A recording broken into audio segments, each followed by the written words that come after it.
I give them the floor. Merci beaucoup, Madame. Thank you very much, Madam President. Madam President, I wish, if I may, first and foremost to pay tribute to His Excellency Mr. Antonio Guterres.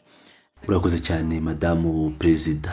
Madamu Perezida, nifuzaga niba bishoboka mbere na mbere gushimira nyakubahwa bwana Antonio Guterres, umunyamabanga mukuru w'umuryango w'abibumbye, kubw'ubwitange bwe bukomeje kandi budacogora mu guteza imbere amahoro muri Kongo no mu karere.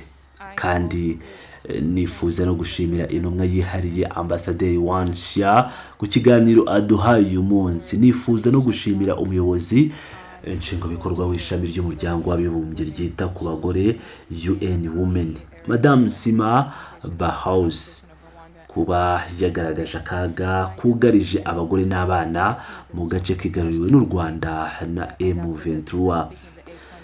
Intumwa zanjye ntizari kuvuga muri iki gihe, cyane cyane nyuma y'ijambo rya A3 iryo twemeranya naryo byimazeyo. Nyamara ijambo twumvise ubu nta yandi mahitamo ridusigiye. Nifuzaga mu bubasha bwanjye bw'igihugu gutanga ibitekerezo byongeweho bikurikira. Twabonye raporo y'umunyamabanga mukuru kwishyirwa mu bikorwa ry'amasezerano y'urusobe agamije amahoro, umutekano n'ubufatanye muri Repubulika ya Demokarasi ya Kongo no mu karere. Inyandiko S 2024 bare 256 yo kuwa 31 Werurwe 2026, kandi ibikurikira nibyo biyikomokaho. Mbere na mbere, ibintu muri Kongo no mu karere byaranzwe n'ingufu za diplomasi zitandukanye ku rwego mpuzamahanga no mu karere, hari mu rwego rwo kugenzura no gukurikirana ishyirwa mu bikorwa ryo guhagarika imirwano ryo kuwa 14 Ukwakira, amasezerano ya Doha yo kuwa 15 Ugushyingo 2025, amasezerano ya Washington yo kuwa 4 Ukuboza, hamwe no kongerera ubushobozi imikoranire y'ibikorwa by'amahoro biyobowe n'Abanyafurika. Ndashaka gushimangira imiterere yuzuzanya y'ibi bikorwa byose, aho byose bihurira ko ari ishyirwa mu bikorwa ryuzuye ry'ingingo zireba umwanzuro 2773 n'umwanzuro 2808 y'akanama gashinzwe umutekano. Iyo myanzuro yamagana yivuye inyuma ibitero bya M23 n'urugomo rwibasiye uburasirazuba bwa Kongo, igasaba ko imirwano ihagarikwa byihutirwa, igasaba ko M23 isubira inyuma, kandi igasaba ko ingabo z'u Rwanda zihagarika inkunga zayo kuri M23 kandi zikava ku butaka bwa Kongo, mu gihe nanone yongera gushimangira ubusigire n'ubudahangarwa bw'ubutaka bwa Repubulika Iharanira Demokarasi ya Kongo. Nubwo hari izi ngamba zose z'amahoro, dukomeje guterwa impungenge bitewe n'ibikorwa biherutse ku bijyanye n'ubushake nyabwo bw'u Rwanda n'abafasha barwo, aho bakomeje kwinangira iyo bigeze mu gusuzugura ibyo biyemeje muri ariya masezerano yavuzwe haruguru. Ese byaba ngombwa no kwibutsa ahangaha ko mu kiganiro na radiyo ya Jeune Afrique, igitangazamakuru cya Jeune Afrique, mu ntangiriro z'ukwezi kwa Mata, ndetse no mu kiganiro cy'igihugu muri Gashyantare 2026, abayobozi b'u Rwanda bemeye uruhare rwabo mu kubaho kw'ingabo z'u Rwanda mu burasirazuba bwa Kongo. Bisibi ingamba z'ubwirinzi zanze bikunze zikenewe, bahakanye ubusahuzi bw'umutungo kamere muri Kongo, kandi banze kwemera ibyo bafashe nk'iterabwoba ry'ibihano mpuzamahanga.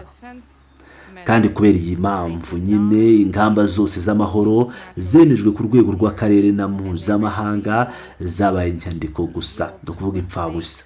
Kandi niko bimeze no kuri gahunda y'amahoro ikomoka mu bikorwa bya Rwanda na Nairobi, kandi ibi ni ibikorwa u Rwanda rwitambitse nkana ishyirwa mu bikorwa ryabyo kugira ngo rubone igihe no guteza imbere irari ryarwo rikabije ryo gushyiraho muri Repubulika ya Demokarasi ya Kongo agace bafiteho ijambo no guhindura ako gace isambu igikolonize cyo gukoreshwa no gutuza, bityo babone uburyo bwo kugera ndetse no kugenzura inzego za Kongo. Ibi bikorwa by'u Rwanda ntabwo byemewe, bihungabanya amahoro mu karere kandi bibujijwe n'amasezerano y'urusobe ya Addis Ababa aho icyo gihugu cyasinye ku bushake bwacyo. Ngarutse ku ngingo yanjye ya kabiri, ikomeza ry'imirwano ibanza kubangamira. Imirwano ikomeje kubangamira uburyo ubwo ari bwo bwose bwo guhagarika imirwano. Icyuho kiri hagati y'ibikorwa bya diplomasi n'ukuri ndetse n'ibibera mu by'umutekano ku butaka bigaragara neza. Raporo igaragaza ibiri ukuri neza. Urugomo rukomeje mu burasirazuba bwa Repubulika ya Demokarasi ya Kongo no gukaza umurego kw'imirwano ya gisirikare kandi yamagana kwagura ubutaka bwa AFC M23. Ikaba inenga bikomeye igitero cyabo cyagabwe muri Kivu y'Amajyepfo mu Ukuboza 2026. Ibi byabaye iminsi mike cyane nyuma y'isinywa ry'amasezerano ya Washington. Kubw'ibyo intumwa zanjye zifuza kongera gushimangira impungenge zacu zikomeye mu gihe imirwano ikomeje muri kano gace k'uburasirazuba.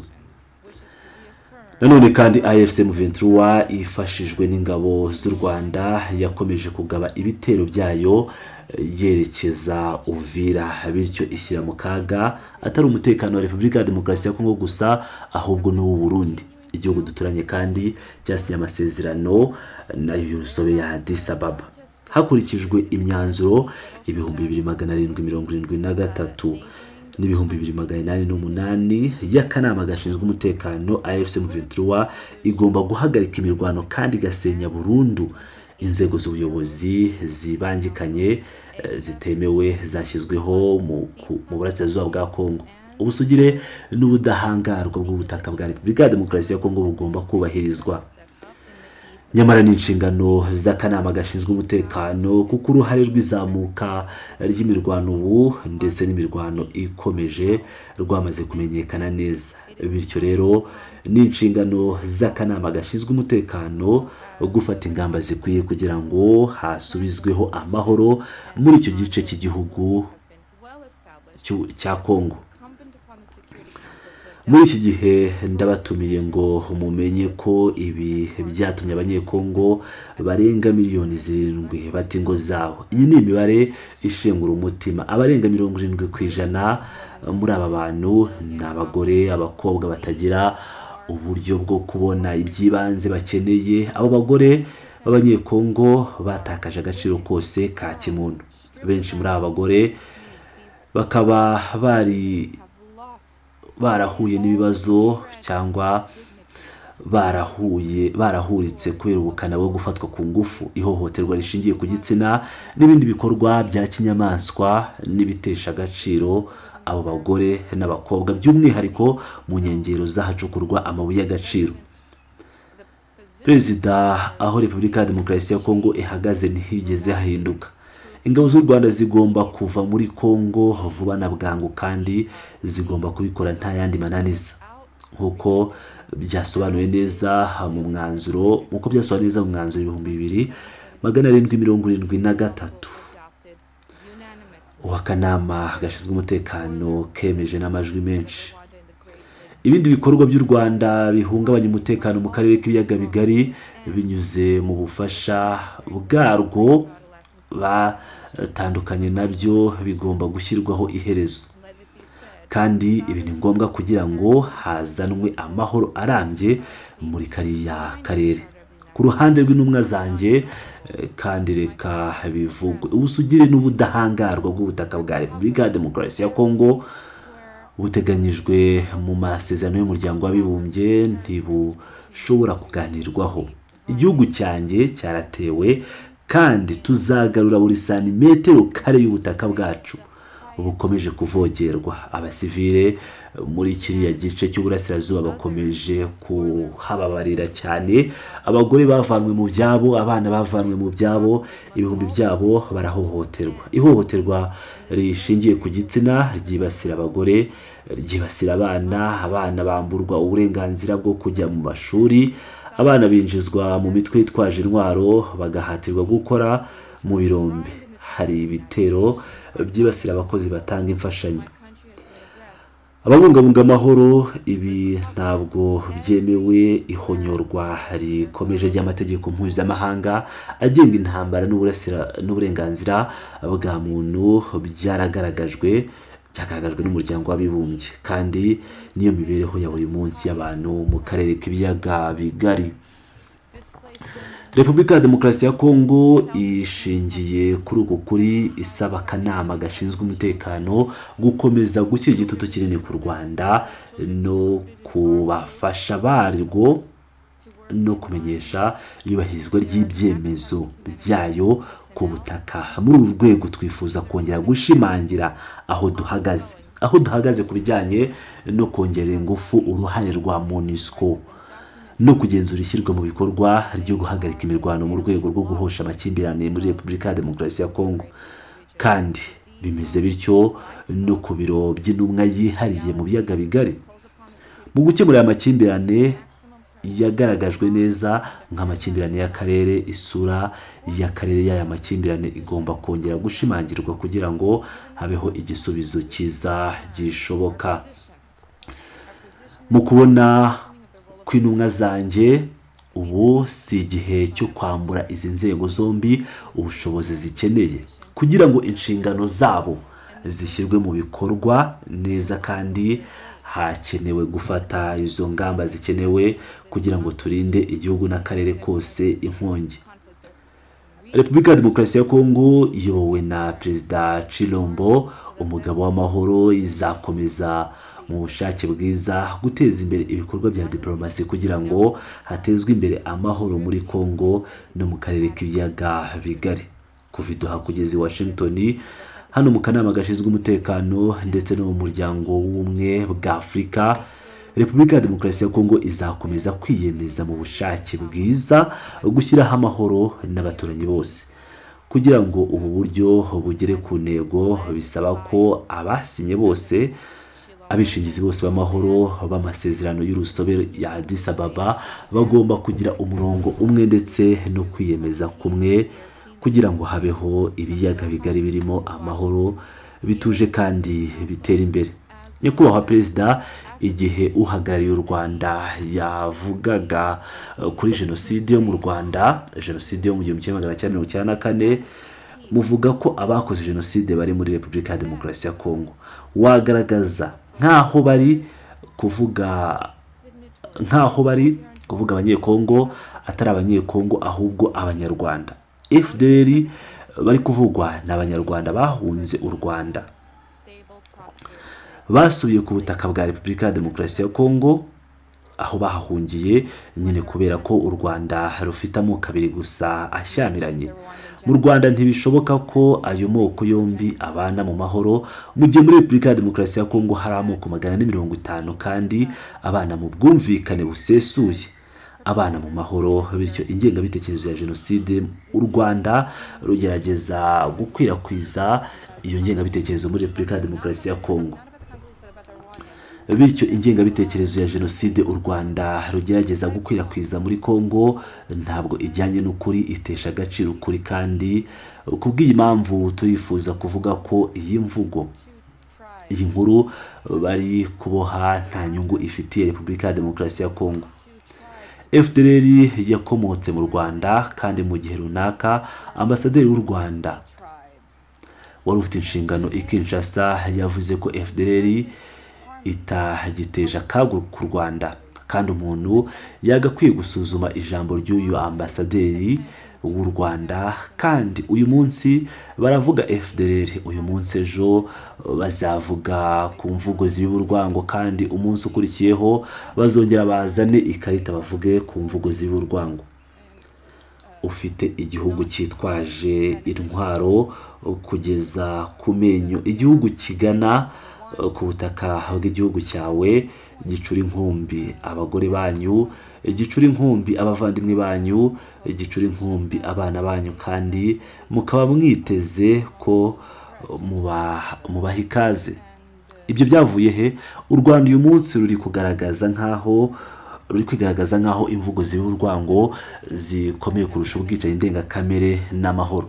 ni abanyekongo bangahe bishe kuva bigarurira Goma, Bukavu na Uvira? Ni abantu bangahe bishwe nabo? Kandi mushobora kugereranya ibyo n'imvugo ziba urwango, imvugo zibiba urwango n'inkurikizi y'ubwicanyi ndengakamere bari gukora. Imvugo ziba urwango si yo mizi y'ikibazo, nibo mizi y'izi mvugo ziba urwango. Nyakubahwa Madamu Perezida, bavuze ku kurengera abavuga ikinyarwanda muri Kongo. Muri Repubulika ya Demokarasi ya Kongo bavuze ku Banyamulenge. Aba ni abanyekongo, si abanyarwanda. Kandi gusa kubera ko aba banyekongo basa n'abanyarwanda, bibwira ko bafite uburenganzira bwo kwinjira ku butaka bwa Kongo ngo barengere abanyekongo. Ibi bishoboka bite? Ibi twabibonye he? Aho umunyamahanga ajya mu gihugu cyawe agashyira imbere ubwibone, akavuga ko abantu bawe bakeneye kurindwa n'abantu banjye, bityo nza kubakurindira. Ukuri kurazwi kandi gufitanye isano n'ubusahuzi bw'umutungo kamere wa Kongo, kandi ntituzemera ko ibi bibaho. U Rwanda uyu munsi rwigaruriye ibirombe, kandi u Rwanda rwabaye uwohereza kuruta mu mahanga itabana hamwe mu butaka bw'u Rwanda. Ariko bavuga ku mvugo ziba urwango hano. Mwebwe bagenzi banjye mwubashywe, nta burenganzira mufite bwo kuza kurengera abanyekongo ku butaka bwabo. Repubulika ya Demokarasi ya Kongo irakomeye bihagije kugira ngo irinde abantu bacu bwite. Amoko 450 mu gihugu cyacu mufite abiri gusa, kandi ntimushobora no gucunga umubano hagati yabo. Mushaka gucunga umubano hagati y'amoko 450, ndabinginze mugire kwiyoroshya. Murakoze, kandi nsabye imbabazi Nyakubahwa Perezida kuba mfashe umwanya munini. Ntabwo ndongera gufata ijambo. Ndashimira uhagarariye Repubulika Iharanira Demokarasi ya Kongo ku ijambo rye. Uhagarariye u Rwanda yasabye ijambo kugira ngo agire icyo yongeraho. Ndabaha ijambo. Murakoze cyane Nyakubahwa Perezida, kandi nkaba mbasabye imbabazi kuba nongeye gufata ijambo. Ntabwo nifuzaga rwose gufata ijambo, ariko ntekereje ko ikibazo cy'ivugo ziba urwango cyazamuwe n'abanyamuryango benshi b'iyi nama, kandi n'inshingano z'inama kuvuga kuri cyo. Kandi iyo tuzamuye ibi bibazo si ukubera ko turi u Rwanda, ni ukubera ko dufite indangururamajwi. Hari abantu benshi badashobora kuba bavuga, badashobora kuba bagera kuri iyi ndangururamajwi, bityo rero turabizamura tukabavugira. N'abandi banyamuryango benshi babivuzeho, ariko banyibukije Nyakubahwa Perezida ko mu gihe cya Jenoside yakorewe Abatutsi mu Rwanda, ambasaderi w'u Rwanda yari yicaye muri iyi ntebe hano akihakana ibyarimo biba mu gihugu. Rero iki ni ikibazo gikomeye, atari ku Rwanda gusa, ahubwo kuri buri munyamuryango w'akanama hano, ngo agifate nk'ikintu gikomeye cyane. Mu gihe cy'isinywa ry'amasezerano y'ubufatanye mu myaka 13 ishize, ikibazo cyavuzweho mbere hose. Mu myaka 1970, wenda amwe muri aya mateka arusha imyaka bavuga, ikibazo nk'iki cyariho kiba. Mu myaka 1980, ikibazo nk'iki cyariho kiba. Amahirwe dufite nuko dufite iyi ndangururamajwi ngo tuvugire abo ngabo, ngo tuvuge ukuri. Nizeye neza ko intumwa zihariye igihe zivugana n'abayobozi b'akarere bavuga kuri iki kibazo, igihe bavuga kuri Repubulika ya Demokarasi ya Kongo bavuga kuri iki kibazo.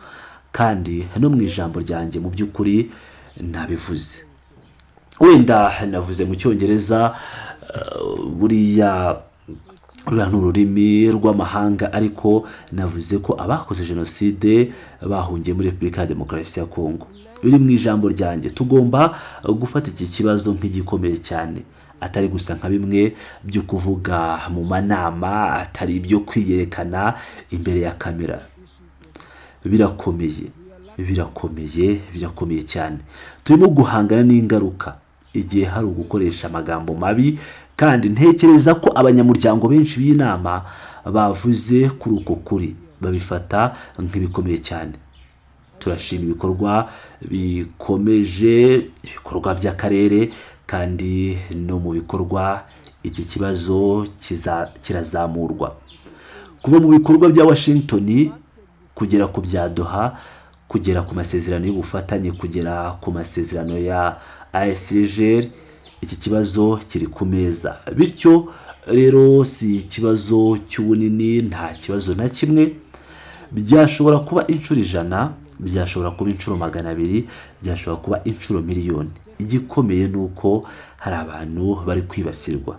Nk'akanama rero mubifate nk'ibikomeye, kandi ndabisabye nk'uko nabivuze mu 1994 ambasaderi w'u Rwanda yari yicaye muri imwe muri izi ntebe akihakana neza ibyarimo kubera mu gihugu. Ndabashimiye cyane. Maybe 100 times, maybe 200 times, maybe a million times. What matters is that a people is targeted. As a council, take it serious. Again, as I said, in 94, an ambassador of Rwanda was seated in one of these seats, could deny exactly what was happening in the country. I thank you very much.